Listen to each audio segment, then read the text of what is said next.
पुण्यातील नामांकित ALS law कॉलेजमध्ये रॅगिंगचा धक्कादायक प्रकार. 5 जणांकडून तरुणांकडून 36 वर्षीय विद्यार्थ्याला शिवीगाळ.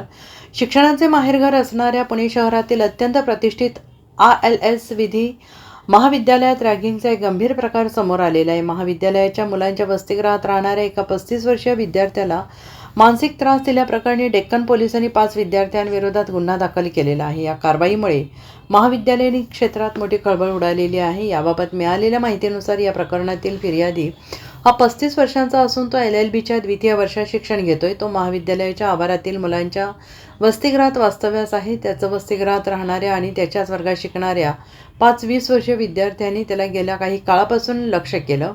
या विद्यार्थ्यांनी फिर्यादीला वारंवार शिवीगाळ करणे, अपमानास्पद वागणूक देणे आणि प्रचंड मानसिक त्रास देणे अशा प्रकारे रॅगिंग केल्याचा आरोप आहे. संबंधित पीडित विद्यार्थ्याने काही दिवसांपूर्वी डेक्कन पोलीस ठाण्यात या छळाबाबत लेखी अर्ज दिला होता.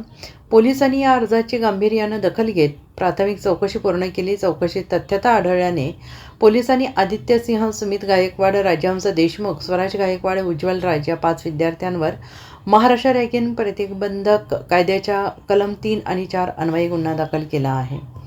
Bureau report, SBN Marathi, Pune.